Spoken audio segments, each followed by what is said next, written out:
mula sa Matthew chapter 19. Matthew chapter 19, praise the Lord, verses 4 up to 6. Matthew 19 verses 4 up to 6. Verse 4, sa wikang Ingles, King James Version, and he answered and said unto them, Have ye not read that he which made them at the beginning made them male and female? Verse 5, and said, For this cause shall a man leave father and mother, and shall cleave to his wife, and they twain shall be one flesh. Wherefore, verse 6, they are no more twain, but one flesh. What therefore God hath joined together, let not man put asunder. So sa pagpapatuloy po ng atin pong pag-aaral tungkol sa Kristiyanong pamilya, the Christian family, hallelujah, the purpose of marriage. So mga kapatid, ang layunin ng kasal. Praise God. Thank you, Jesus. Palakpakan po nating muli at purihin ang ating Panginoong Kristo. Hallelujah. At maaari na po tayong makaupo, mga kapatid. Praise God. Thank you, Jesus. Mga kapatid, sa mga nakaraang linggo na atin pong pinag-aaralan ang paksang ito, malinaw na sa bawat isa sa atin kung paano ang kasal, hallelujah, ang formal na pagbibigkis ng dati dalawa, magiging isa, ang asawang lalaki at ang asawang babae. Ito mga kapatid, ay ang ating Panginoong Diyos ang siyang nagtalaga. Amen?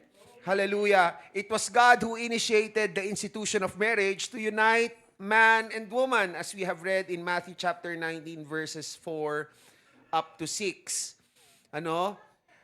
Ang sanlibutan, mga kapatid, gaya po ng mga napag-usapan natin nung nakaraan, may ibang mga ideya, mga ideya tungkol sa kung paano ba ang dapat na mangyari sa pagitan ng lalaki at ng babae.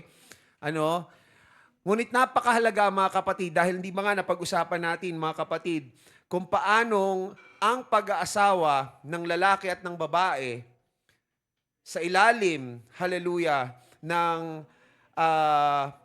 pagbabasbas ng ating Panginoong Diyos, ito ang pagsisimula ng isang pamilya. At ulitin ko, mga kapatid, ulit-ulitin ko ito, bagamat parang napakasimple ng ating paksa, Christian family. Napaka-importante, mga kapatid, na tayo at least ay mapaalalahanan or mabigyan ng mas malalim na kaunawaan kung paano ba na tayo na bumubuo sa mga Kristiyanong pamilya, ay mamuhay, kumilos ng naaayon sa plano talaga ng ating Panginoon. At para sa ilan sa atin dito, na yun nga, yung mga binata, mga dalaga, na maaaring, syempre, nandyan yung inyong mga pangarap, mga plano sa hinaharap, maaaring kasama dyan, ang pagbuo ng sarili ninyong pamilya, ay mayroon kayong kaunawaan tungkol sa plano ng Diyos para sa mga pamilya. Amen? So, ulitin ko, nagsisimula, hindi ba, ang pagbuo ng isang pamilya sa pag-iisang dibdib ng lalaki at ng babae. Dahil sila, mga kapatid, yung magiging magulang ng mga anak kung sila ay magkakaroon ng anak. Mga kapatid, So, para po sa ating, pwede pong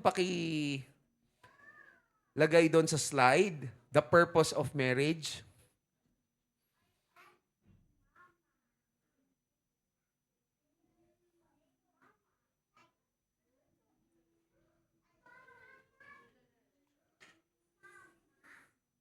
Okay. Ayan. Ayan. Thank you. Thank you, bro. Thank you, Jesus. So, the purpose of marriage. Siyempre, mga kapatid, hindi naman magkakaroon ng kasal, hindi naman magkakaroon ng pag-iisang dibdib kung yung lalaki at yung babae ay walang ugnayan sa isa't isa. Mahirap yon. Bagamat, mga kapatid, sa ibang mga kultura, nangyayari yon. Yung, narinig nyo na ba yung mga arranged marriage? Sa mga Muslim, nangyayari yon. Sa mga Hindu, nangyayari yon. Yung tipong magkakatagpo na lang yung lalaki at yung babae doon na sa mismong araw ng kasal nila. Siguro kung magkakaroon man sila ng ideya sa kung anong itsura ng isa't isa, sa pamamagitan lang ng mga larawan. Ano? Kaya nga, siguro hindi ko alam kung sa inyo, kung meron sa inyo mga nanonood ng mga YouTube videos or yung mga short videos sa Facebook Reel, di ba?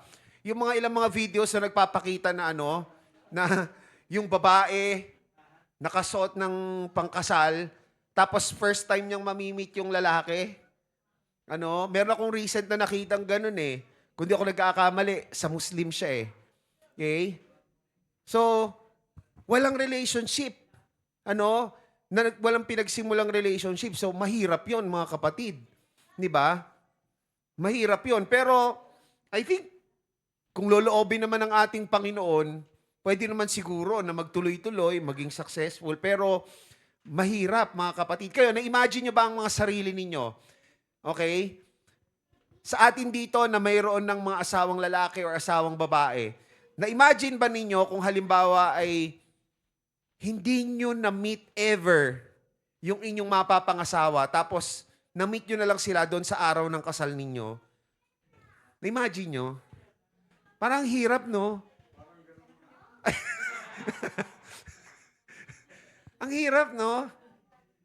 Paano na lang kung halimbawa, yung iyong mapapangasawa, first time mo makita mo yung kanyang mukha, wala pala sa iyong expectation. Di ba? Or di ba? O, hindi mo alam. Hindi, sis, nangyayari yun sa mga arranged marriages. Minsan, pinapakasal, as in, dalagita pa lang, tapos ipinapakasal sa isang may edad na. Meron din, baligtad. Batang lalaki, binatilyo, tapos ang kanya napapangasawa, may edad na. Hindi naman may edad na, na lola na, pero di ba? So, di ba, parang ang hirap ng, hindi ko alam kung I can't speak on behalf of those who belong to such cultures. Based lang sa opinion ko, kung ano yung nakikita ko, mga kapatid. Pero ang hirap, di ba? Imaginein na tayo ay magkakaroon ng lifelong commitment sa isang tao na hindi man lamang natin nakilala muna. Di ba? Kaya nga yung iba, naalala nyo nung pinag-usapan natin yung tungkol sa cohabitation? Yun yung dahilan nung iba eh. Di ba? Na gusto muna nilang makilala ng lubusan yung kanilang partner bago sila pumasok sa isang committed na pagsasama. Hindi lang committed, yung mayroong dokumento, mayroong kontrata. Kasi nga, sa kaisipan ng iba, kapag meron pala siyang nakita, nakatangian, sabihin na natin deal breaker, tiyatang na deal breaker, no? Deal breaker, nakatangian ng kanyang partner, di ba? At least, kung hindi pa talaga sila kasal, wala pang papel, di ba? Walang hindi legally binding yung kanilang pagsasama eh. So mas madaling kumalas. Nga naman kapag meron ng papel, tapos nandyan, nakita mo, ay, ang baho pala ng hininga nito. Hindi, ang babaw nun ang babaw nun, kung yun lang ang magiging dahilan para para makipaghiwalay. 'Di ba? Pero yung ganoon, 'di ba? Sabihin, kung nalaman ko noon pa lang, hindi na sana ako nagpakasal. 'Di ba? Yes. Kung may babalik ko lang daw, sabi ni Brother Ray. Di ba? Pero mga kapatid, ito, ang relationship sa pagitan ng lalaki at ng babae, okay, makinig tayo ha. Ang relationship sa pagitan ng lalaki at ng babae, di ba? Maaring nabuo yan, yung ugnayan, yung pagkakakilanlan ng isa't isa, bago sila ikasal. Okay? More often than not, ang nagiging dahilan nga para mag-decide na magpakasal, ang lalaki at ang babae, kasi napagtanto nila sa isa't isa, na ayon sa pagkakilala nila sa isa't isa, ay sila yung itinakda ng Panginoon para sa isa't isa. Di ba? Yung term ko nga, di ba, na ginagamit, yung lalaki, napagtanto niya, na yung kanyang partner, yung babae, yung nawawala niyang tadyang. Di ba? na kailangan maibalik sa kanya, maging isa ulit sa kanya. At yung babae naman, napagtanto niya na siya yung nawawalang tadyang ng partner niyang lalaki. Di ba? So, paano niyo malalaman yun? Kailangan may pagkakakilan. So, may relationship na. Pero mga kapatid, hindi doon tumitigil ang progress at development ng relationship. One purpose of marriage is to develop relationships. Tandaan natin mga kapatid, ang relationship, ang tao ay nilikha ng Panginoon, para sa mga pakikipag-ugnayan or relationships. Di ba? Nabanggit natin noong nakaraang linggo. Mankind was created to have a relationship with Him, with the Lord. So yun yung unang-unang relationship. Pangalawa, mga kapatid, humankind was created to have relationships with fellow humankind. Okay? Pangatlo, mga kapatid, yung relationship ng tao sa ibang mga nilalang. Okay? Tandaan natin yan. So, relationship, so pag kinasal na, at eto mga kapatid, palagay ko yung nagiging reklamo ng iba eh. Di ba? Yung nagiging reklamo ng iba, I think, mas madalas mga babae yata yung parang narinig ko nagko-comment ng ganito. Okay. Nung kinasal na daw sila, pagkatapos sila ikasal, bakit daw nawala na yung sweetness ng lalaki? Hindi daw katulad noon. Di ba? Palaging may daladalang bulaklak, pag nagkikita sila, may pasalubong na tsokolate, di ba? Pero nung kinasal na raw, di ba? Bakit nawala na raw yung ganon? Di ba? Ano? Narindi ba sa Armalite? Oh, tapos, hindi. Oh, so, yun naman, yung sa isang side. Sa ibang lalaki, sa mga lalaki, sa mga lalaki, bakit ganon? Nung kinasal kami, biglang naging mas maingay tong diba? Bakit parang biglang nakalagan yung yung tarangkahan ng bibig?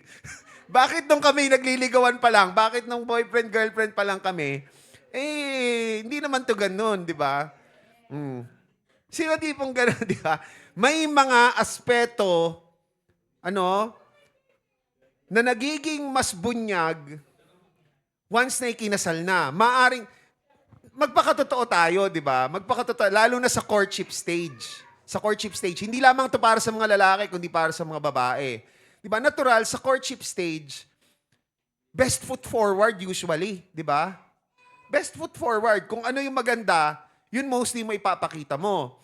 Di ba? Kasi, ayaw mong maipakita yung mga maaring ikadismaya nung kabilang panig na maaring yun nga yung term ko, deal breaker. Di ba? So, hindi mo muna ipapakita yon. Pero once na nandoon na, may dokumento na, ay, hindi na ito makakakalag kahit alam niya, mabaho hininga ko. Di ba? Kahit alam niya na, na kapag ako'y natutulog, napakalakas ng hilik ko, parang motorsiklo. Di ba? Yung mga ganong bagay. Di ba? Pero tandaan natin, ito, tandaan natin. Gayon pa man, mga kapatid, mga natatawa dito, mukhang nakaka-relate kayo, no? Nakaka-relate kayo, no? Oh. Bawal pang umutot, Pero kapag ka mag-asawa na, pwede nang umutot sa harapan ng misis. Di ba? Oh, mga ganong, nakaka-relate, no? O yung mga bagay na gano'n, di ba kasi, tandaan natin, so, nandiyan parang, okay, mas komportable na ako, pwede ko nang ipakita yung mga hindi ko pinapakita noon. Di ba? Kasi wala nang kawala to, nakatali na to sa akin hindi naman ganong kalala siguro yun. Pero, more or less, di ba, as our relationship with each other grows, as our relationship with each other develops, we become more comfortable with each other, comfortable enough to show our weaknesses. Okay? Pero mga kapatid, tatandaan natin, doon sa partner, doon sa kabilang panig, mga kapatid, dahil nandyan na meron na tayong committed relationship, doon sa kabilang panig,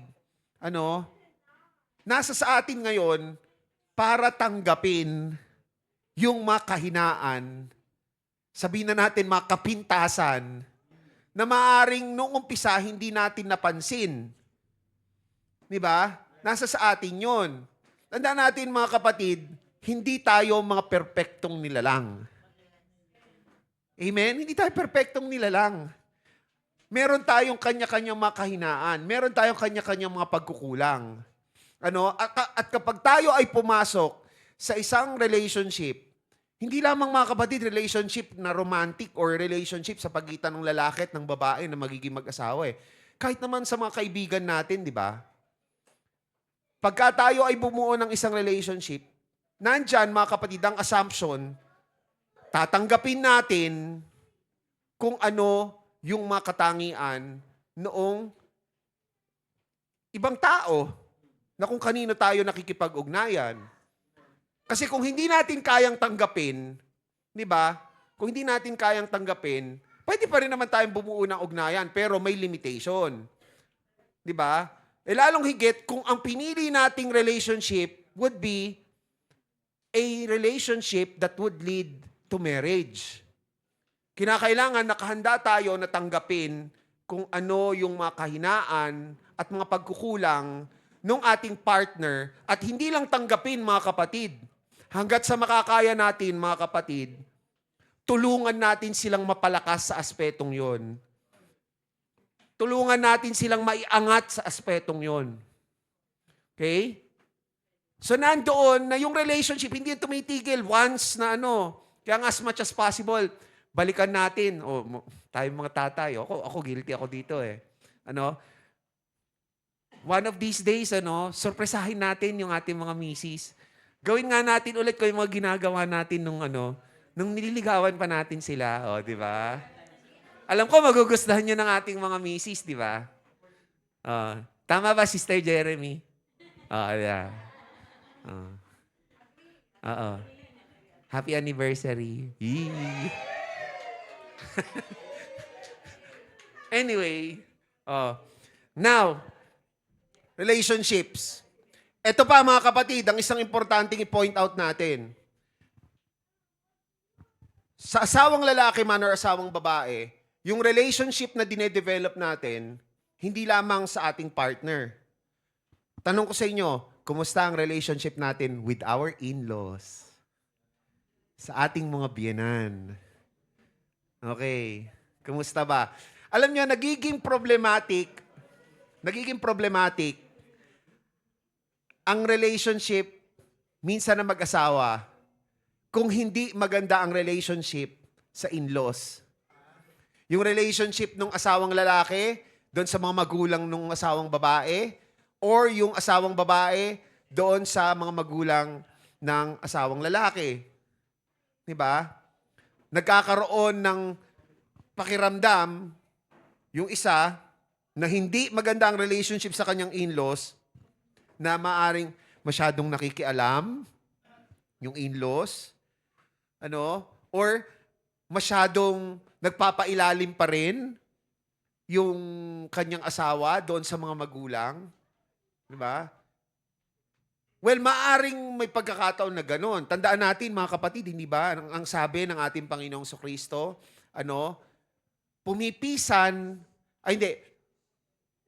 humihiwalay mula sa mga magulang ang mag-aasawa. Tama? Para mapag-isang dibdib at sila ay bubuo ng sarili lang pamilya. Tama? So kung tutuusin, kahit na sa mga, kasi dito sa atin, sa Pilipinas especially, malakas yung natin sense of relationships with our families Kaya nagkakaroon ng mga extended families, di ba? Na maaring may mga pagkakataon, yung mag-asawa, kasama nila yung magulang or mga magulang either nung lalaki or nung babae. Di ba? Pero tatandaan natin, mga kapatid, pagdating sa pagpapatakbo ng pamilya, dapat ang masusunod yung asawang lalaki. Or, kung may kinalaman sa anak, yung asawang babae. Hindi dapat yung mga magulang nung either asawang lalaki or asawang babae yung magpiprevail. Maari silang mag-advise, maari silang mag-recommend ng kung anong maaring aksyon, pero hindi sila yung pwedeng magpiprevail. Kasi sariling pamilya na yun nung mag-asawa. Di ba? Yun yung itinakda ng ating Panginoon. Okay? So yung relationship, balik ako doon sa tanong, kumusta ang relationship natin with our in-laws? Noon bang pinasok natin ang pag-aasawa, inisip ba natin na yung mga magulang ng ating mapapangasawa ay magiging magulang na rin natin? Yung pamilya ng ating mapapangasawa, magiging kabilang na rin talaga tayo doon? O ang iniisip ba natin, pamilya pa rin yan ng asawa ko? Hindi ko talaga yung pamilya. Ma-share ko lang mga kapatid, Ma-share ko lang. O ito, nakwento ko naman yata ito kay, kay Sister Jeremy Bago kay Sister Jeremy, nagkaroon ako ng girlfriend for 5 years. Obviously, hindi kami nagkatuluyan. Di ba? Salamat sa Panginoon. Pero alam nyo, kung meron akong isang pinanghihinayangan doon sa nasirang relationship na yon, mga kapatid, yun ay yung naging relationship ko doon sa pamilya niya. Kasi mga kapatid, na-share ko na yata rin sa iba to, no? Ako kasi pag pumasok ako sa isang romantic relationship, boyfriend-girlfriend, kahit boyfriend-girlfriend pa lang yan, tinitingnan ko yung hinaharap. Kasi ayoko mag-aksaya ng pagod tsaka ng resources. Parang boyfriend-girlfriend lang na parang yun lang, shota-shota lang, okay lang, kahit magkahiwalay kami, walang panghinayang. Hindi ako ang kung sino yung magiging girlfriend ko, yun na yung potential na magiging kasama ko sa buhay. Kaya pati yung pamilya nung girlfriend ko nung time na yon, inari ko ng pamilya ko. Okay? Ako, salamat sa Panginoon, nung time na yon, naging mabait sila sa akin. I think tinuring din naman nila akong pamilya. Kaya nung isa talaga sa mga pinanghihinayangan ko. Okay? O nung pumasok ako sa pakikipag-ugnayan, relationship sa aking may bahay ngayon, 'di ba? Ganon din ang ginawa ko. Hindi ko binubukod yung sarili ko na kapag hindi naman sa parang nag-a-assume ako na, uy, tanggap na ako. Pero yung pinapakitunguhan ko sila kung paano yung magiging pakitungo ko sa kapamilya ko talaga. Tinitingnan ko na yung sarili ko, tinuturing ko na yung sarili ko na maaaring maging bahagi ako ng pamilyang yun. Okay? I believe kung ganun ang mindset ng mag-aasawa, hindi tayo magkakaroon ng problema sa ating magiging in-laws 'Di ba? Para sa mga binata at dalaga dito Lalo na 'di ba nga ito sa mga kalalakihan, 'di ba? Pag nanliligaw ka sa babae, actually hindi lamang yung babae ang liligawan mo. Pati yung pamilya, liligawan mo. Alam niyo kung bakit? Pwedeng yung pang pamilya ang maging backer ninyo. Oo. Tipong pag nag-away kayo ng girlfriend mo, sila pa yung magde-defend sa'yo, yung pamilya pa ng girlfriend mo yung magtatanggol sa'yo. Makipagbati ka na, ikaw naman yung may kasalanan ikaw yung maarte Ganun di ba? Kasi mga kapatid, marahil noon, nakikita rin naman nila kung ano yung mabubuti sa'yo at nakikita ka na rin nila bilang bahagi ng pamilya nila. Di ba?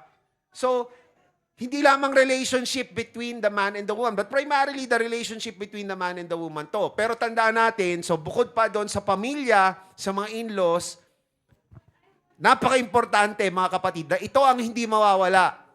Hindi mawawala dapat. Relationship with the Lord. Relationship with the Lord. A successful marriage will always have Jesus Christ as the center. Nasa gitna ang ating Panginoong Hesukristo. Naalala ko mga kapatid, ito, hindi ko alam kung naalala pa ito ng mga kapwa tatay ko, mga kapwa AMD Yung wala dito si Pastor Jun Pero kay Pastor Jun ko to narinig Kay Pastor Jun ko to narinig. Isa sa mga lecture sa sa sectional conference nung sa Las Piñas siya ginawa. Sabi ni Pastor Jun, ang ating Panginoong Kristo ang nasa kalagitnaan ng pagsasama ng mag-asawa. Okay? Okay? Including sa kama. Parang hirap isipin.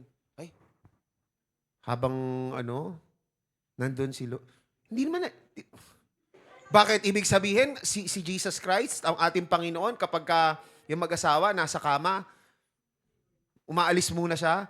Eh di ba nga, omnipresent ang ating Panginoon eh. Anong point dyan, mga kapatid? Anong point dito? Para, mga kapatid, hindi ba, ang sabi, nakalagay sa Biblia, mga kapatid, di ba?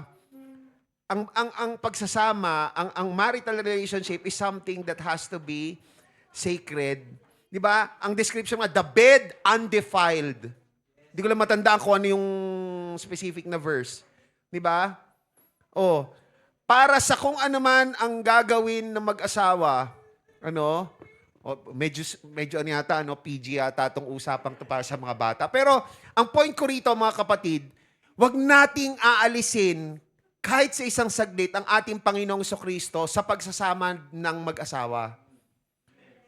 Kasi kahit doon sa aspetong yon, ano, kung nandoon ang ating Panginoon, kinokonsidera na ng mag-asawa, ang Panginoon nasa kalagitnaan ng pagsasama, walang bastusan na magaganap. Walang bastusan magaganap. 'Di ba? Walang hindi kaaya-aya na magaganap. To keep the bed undefiled, 'di ba? Undefiled, walang dumi. Ano? Walang bahid ng kabastusan, walang bahid ng ano tawag dito, mali siya. Ayan. Ang ating Panginoong Hesukristo dapat nasa kalagitnaan. 'Di ba? Amen. Ito mga kapatid, may pumasok sa isip ko ngayon, I suppose it's a rima. Bakit ang fornication, di ba? Fornication, alam natin, fornication, sexual acts committed outside the context of marriage. Bakit ang fornication, mga kapatid, masasabing hindi ka nais-nais marumi? Tama. Wala si Lord sa pagitan ng relationship na yun eh. Di ba? Wala. Kasi in the first place, hindi naman kasal. Di ba?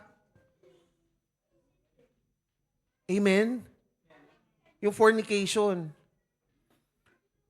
Kaya, yun nga, to keep the bed undefiled, the Lord has to be in the middle of that relationship. And to make sure that the Lord is in the middle of that relationship, nandyan mga kapatid, the purpose of marriage. And then natural, number 2, alam naman natin, segue, di ba? Na pinag-usapan natin. Relationships. Marital relationships. Di ba? The bed undefiled. Diretsuin ko na.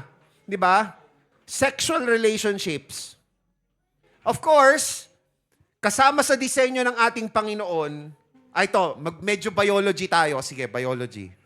Total, ang inyong lingkod ay isang biology teacher.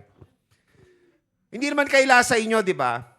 Ang isa sa mga nagiging resulta ng pagsisiping ng lalaki at ng babae, yung mag-asawa, ay ang pagkakaroon ng supling. Amen? Yung pagkakaroon ng supling, maliban na lamang kung mayroong problema sa reproductive biology ng lalaki or ng babae or ng both. So, marriage, one purpose of marriage is to propagate the human race. Huwag siya mag-propagate para dumami, lumago. Okay? Para lumago. So, kasi nga nandoon ang sexual relationship between the husband and the wife, and one result could be procreation. Pagkakaroon ng supling. Amen? Amen ba? Amen? Okay. So now, alam ba ninyo, mga kapatid, na ang sexual relationship between husband and wife, hindi lamang yan, natural, hindi lamang yan sa pagpaparami ng salin lahi. Kaugnay din yan nung number one. Number one. Kaya nga, sa mga AMD conferences, sa mga lecture, and I think sa mga LMD rin siguro, nababanggit ito, wag nating kaliligtaan yung ating responsibility sa ating asawang lalaki or asawang babae patungkol sa sex. Sorry PG-13 ba or PG-18 ang usapan na. Okay? Kasi mga kapatid, bigyan ko kayo ng biological basis. Alam ba ninyo, mga kapatid, na kapag nangyayari yon sa pagitan ng asawang lalaki at ng asawang babae, may mga napoproduce na mga, to put it simply, mga substances, ano, sa utak ng tao, andun, yung dopamine, yung mga tinatawag na happy hormones. Pero ito yung isang napaka-importante, mga kapatid, na hormone na napoproduce. Oxytocin. Oxytocin. Ang oxytocin, mga kapatid, yan yung maaari nating tawaging the bonding hormone. For bonding siya. Pansinin nyo, sa mga ina dito, na kanilang, diretsuhin ko na, kanilang pinasuso ang kanilang supling, binrestfeed ang kanilang supling, mapapansin nyo, mas matatag ang inyong bond sa inyong anak, di ba? Tama? Tama? Sinasabi din nila, ito sa anak na tao sinasabi din nila na sino rito may alagang aso or may alagang pusa, taas ang kamay. Pero alam ko sa alagang aso mas applicable to Hindi ako masyadong sure sa alagang pusa kasi I'm more of a dog person than a cat person. Okay? Pwede rin siguro rabbit, pero kasi mas ako doon sa aso Mas may nabasa ako dito tungkol sa aso Okay. Kapag kayo ay nakikipag-eye contact sa inyong alagang aso, hindi ako sure kung rabbit, applicable siya sa rabbit or pusa. As in, nakikipag-eye contact kayo, nagiging mas matatag ang relationship nyo, ang bonding nyo doon sa alaga ninyo. Kaya malalaman nyo rin kung yung alaga ninyong aso ay talagang palagay na ang loob sa inyo kung kaya niya makipag-eye contact ng matagal sa inyo. Eye to eye kayo. Okay? Bakit? Ganito mga kapatid, ayon sa pag-aaral, kapag tumitig ng mata sa mata ang aso, sa kapwa niya aso na kabati niya or sa amo niya, nagre-release ng oxytocin yung utak ng aso. At ang oxytocin, isang effect niya mga kapatid is nagpo-promote siya ng mas matatag na bond between the two individuals. Okay? Kaya, para sa mga magkakaroon dito ng supling, ayan, Sister Ivy, ayan. Hello, shout out. Ayan, panatilihin na breastfed ang anak. Breastfed. Alam niyo kung bakit? Kasi yung pagsupsup ng bata sa dibdib ng nanay, yun na nagsistimulate para yung utak ng nanay ay mag-produce ng oxytocin. Okay? Kasi yung oxytocin, isa ring action niya para palabasin yung gatas na pinroduce nung dibdib ng nanay. Okay? So nakikita ninyo, sexual acts, di ba? Breastfeeding, having eye contact, di ba? It also promotes better relationships. Amen? So hindi lang procreation, mga kapatid. Pero ultimately, nagiging isang result, di ba? Kaya nga, punta tayo sa isang banda. Ang fornication, tinuturing na labas siya sa disenyo ng ating Panginoon. Bakit? Okay? Kasi isa sa mga posibleng maging resulta, di ba, ng sexual acts is pregnancy. Paano kung halimbawa, mga kapatid, yung lalaki at yung babae ay hindi naman nila feel ang isa't isa para makasama habang buhay. Di ba? So, ano mangyayari? Nagkaroon ng anak, magkakaroon ng anak, ang tanong, nakahanda bang maging magulang yung lalaki o yung babae? Nakahanda ba silang maging present pareho doon sa paglaki ng kanilang supling? Kaya napaka-importanting consideration ito. Okay? Napaka-importanting consideration to bago magdesisyong pumasok sa pag-aasawa. Handa na ba na maging magulang? Okay? And then third purpose, mga kapatid, to provide insight into the relationship God desires with His people. Alam niyo mga kapatid, siguro para sa atin na nung tayo ay ikinasal, tayo ay naging pinag-isang dibdib tayo, ng ating Panginoon. At kung nandoon, mga kapatid, ang Panginoon sa kalagitnaan, sa gitna ng relationship, mga kapatid, ang ating Panginoon ang siyang kikilos para hindi lamang sa mag-asawa, mga kapatid, pero primarily sa mag-asawa, ibunyag ng ating Panginoon kung ano ba yung ninanais niya na uri ng pakikipag-ugnayan. Kaya wag nating wawalain ang ating Panginoon. Alam niyo mga kapatid, para sa akin to para sa akin, isa sa mga siguro red flag, okay? Ibig sabihin, hindi magandang sinyales, sa relationship, okay? Kung either yung lalaki or yung babae or mas masama, pareho, mas lumalamig ang pakikipag-ugnayan sa ating Panginoon dahil doon sa relationship nilang dalawa. Kapag yung relationship ay nakapaglalayo na sa ating Panginoon, ay hudyat yan na hindi yan nais ng ating Panginoon. 'Di ba? Pero kung yung relationship ay lalong nakapagpapalapit doon sa lalaki at sa babae sa ating Panginoon, indikasyon yan, mga kapatid. Sa mga indikasyon yan, na maaring kayo nga yung nawawala noon para sa isa't isa. Nawawalang tadyang. Di ba? At yung katawan na nawawala ng tadyang para sa isa't isa. Di ba? Mainam, mga kapatid, na pag tayo ay ikinasal, pag tayo ay nag-isang dibdib sa ating partner, pareho tayong lumalago sa ating ugnayan sa ating Panginoon. Hindi yung isa lamang yung nananatiling active tapos yung isa nanlalamig or vice versa.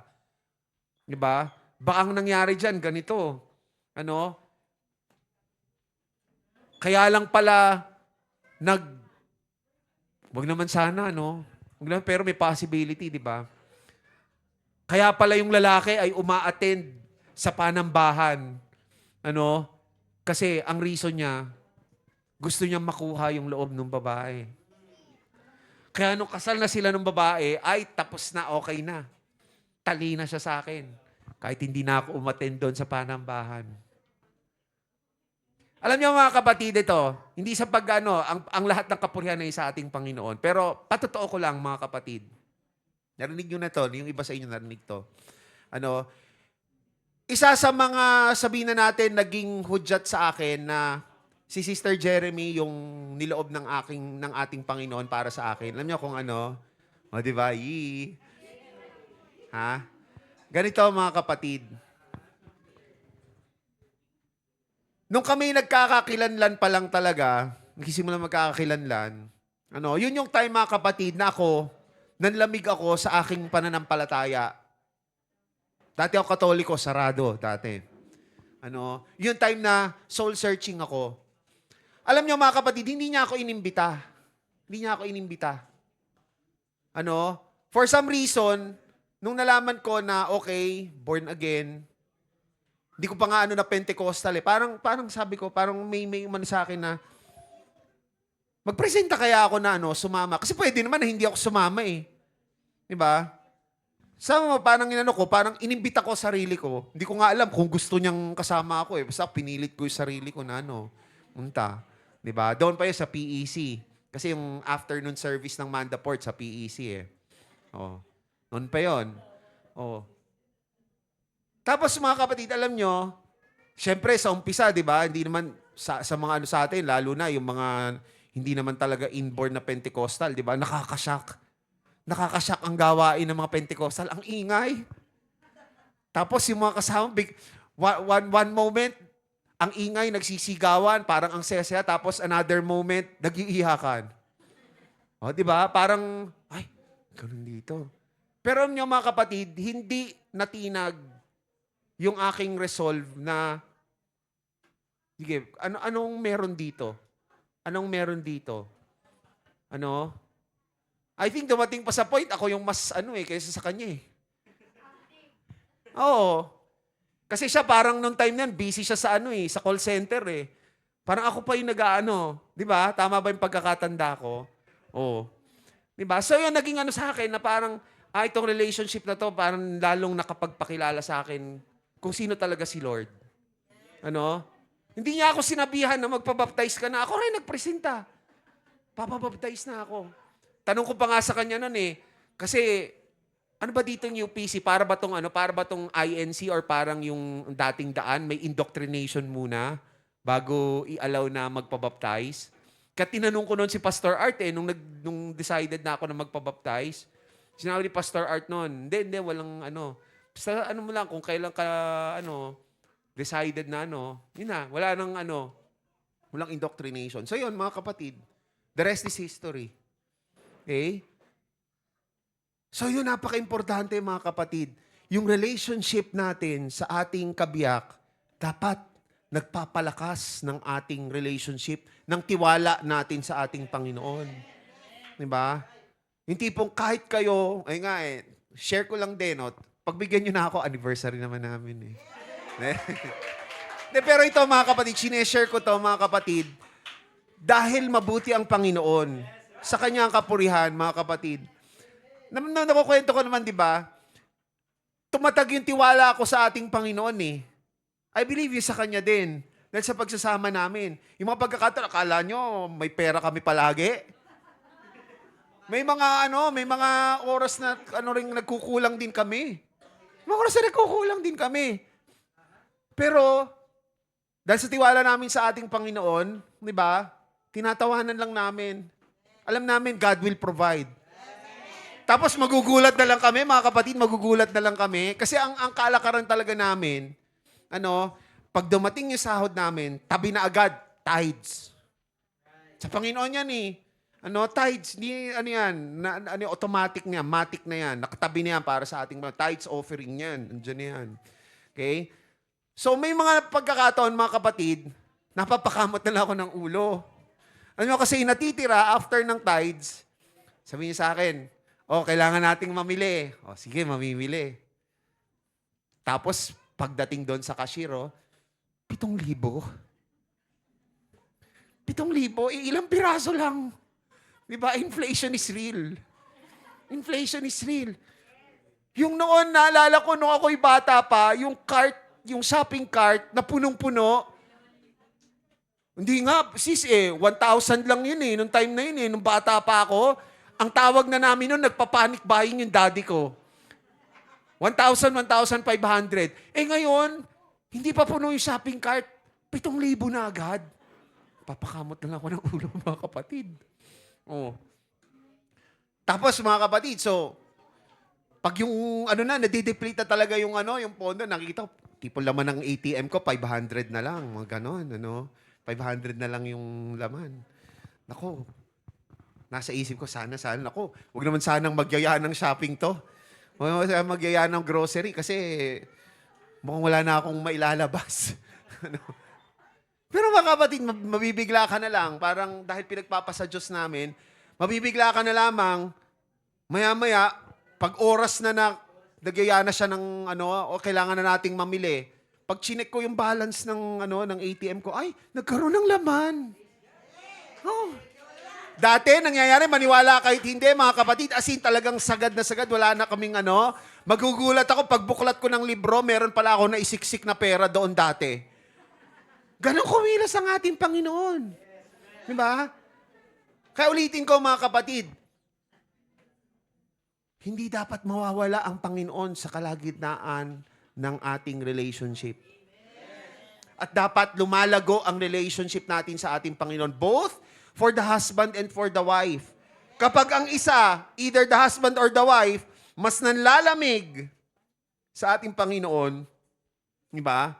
Ay, kailangan i-sort out yung relationship na yon, mga kapatid. Tandaan natin, hindi lamang yung relationship between man and woman or husband and wife ang nagmamatter dito. Kasama dyan yung relationship ng mag-asawa sa ating Panginoon. Amen? Next slide nga, bro. Next slide. Ito, dito tayo magtatapos. Okay. So isang analogy mga kapatid. Ano? A good marriage. So ang good marriage daw mga kapatid, para magandang bahay. Okay? Yung nakikita natin na maganda, 'di ba? Hindi natin nakikita yung pundasyon. Amen? Kahit na anong ganda ng gusali, kung mahina ang pundasyon, 'di ba? Konting lindol, konting yanig, guguho 'yan. 'Di ba? Pero kung ang pundasyon, yung bahagi ng tahanan, yung bahagi ng isang building na hindi natin nakikita ay matibay, malalim, mga kapatid. 'Di ba? Kahit na anong yanig na mangyari sa relationship, hindi ito mabubuwag. Hindi ito guguho. Ang foundation, ito, pink no? Binagay talaga yung kulay pink. Intimacy. Kaya nga, hindi dapat mawawala ang intimacy between the husband and the wife regardless of age. 'Di ba? Dapat nandoon pa rin ang intimacy and unselfish love. Ano? Yung pagmamahal na hindi lamang yung sarili mong kagustuhan, sarili mong mga pangangailangan yung kinukonsidera mo, kundi lalong higit kinukonsidera mo yung mga pangangailangan, yung nais ng iyong karelasyon. Ano? At naroon, mga kapatid, ang tiwala. Sabi nga nila, kapag ang tiwala ang nasira, mahirap nang ibalik, mahirap nang ayusin. Amen? Pero, tandaan natin, mga kapatid, kung ang ating Panginoong Hesukristo ay nasa kalagitnaan ng ugnayan na yon, kahit na sabihin na nagkaroon ng pagkakataon, may pagkakataon na nasira ang tiwala sa isa't isa, walang imposible sa ating Panginoon. Kung sa tao, sinasabi ng tao, kapag nasira ang tiwala ko, mahirap nang ibalik, maaring imposible nang ibalik. Pero kung nariyan ang ating Panginoon, walang imposible sa ating Panginoon.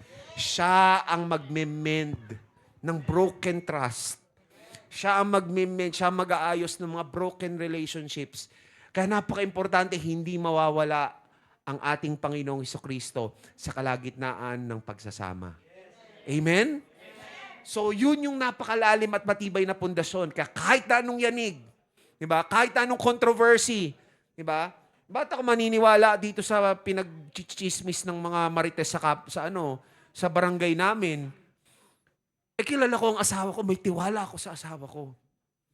Diba? Ang asawa ko, diba? Hindi lamang sa mahal ko, hindi lamang sa mahal niya ako, kundi mahal niya ang ating Panginoon. Diba? Amen ba? O, para sa mga naghahanap dito ng mapapangasawa or nagpapalanong mag-asawa, huwag niyong kalilimutan, dapat isa sa mga checklist ninyo, may matinding takot sa ating Panginoon. May matinding takot at may matinding pagmamahal sa ating Panginoon. And sure enough, mga kapatid, the marriage will be good and that will serve as the beginning, a very good beginning of a Christian family. Palakpakan po natin ang ating Panginoon. Meron po bang violent reaction?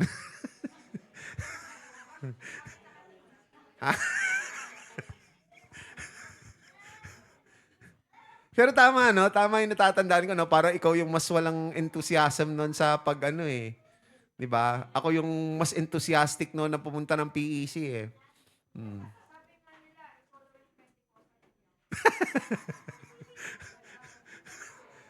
Kaya mga kapatid, doon namin nakilala sina Pastor Frank, sina Pastor James, sina Sister May, Sister Jewel, yan, Manda Port. Yan. Okay, kung wala po tayong reaction, hapon tanong, siguro kung meron man, i-reserve po natin para sa susunod, para sa ating talakayan. At tayo po mga kapatid, nanyahan ko po na lahat po tayo ay tumayo. Palakpan po natin ating Panginoon. Thank you, Jesus. Hallelujah.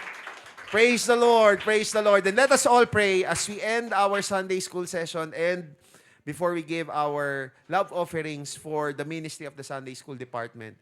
Panginoong Kristo, maraming salamat po sa pagkakataon na yung pinagkaloob sa amin upang kami ay makatanggap ng makalangit na kaunawaan patungkol sa marriage, Lord. At ang importansya, kahalagahan, Panginoon, na anumang relationship, Panginoon, hallelujah, ikaw dapat ay nasa kalagitnaan nito. Hallelujah. At dapat manguna ang aming pagmamahal, ang aming pag-ibig sa iyo. Hallelujah. At ikaw, Panginoon, nawa, Lord Jesus, ang patuloy na magmulat sa amin ng iyong katotohanan, lalong higit patungkol sa mga plano mo, Panginoon, para sa bawat isa sa amin, kung paano kami kinakailangan mabuhay, Lord Jesus, hallelujah, na may katuwiran, may kabanalan. Habang kami, Panginoon, ay naghihintay sa iyong malulahating pagbabalik. Lord Jesus, nawa ay nalugod ka at nalwalhati sa aming ginawang pag-aaral. Ikaw nawa, Panginoon, ang patuloy na magpala, Lord Jesus, sa bawat isa na nagkibahagi sa gawain ito. Gayun din, Panginoon, sa mga kapatid na nagagalak na magpagamit sa gawain sa pamamagitan ng pagbibigay ng mga kaloob. Balik mo po, Panginoon, ang mga pagpapalang ito ng siksik, ligbig at umaapaw at magamit nawa mga kaloob na ito sa lalong ikaayos ng gawain ng Sunday School Department. Jesus, please prepare us for our service today. Hallelujah. And please, Lord Jesus, kumilos ka ng buong kalayaan at buong kapangyarihan sa lugar na ito. Revive each and every one of us, Lord God. Hallelujah. And may you continue to be glorified in everything that we will do, everything that we will say. This we pray in Jesus' name. Amen and amen. Thank you, Lord. Thank you, Jesus. God bless us all po. Let's give our offerings.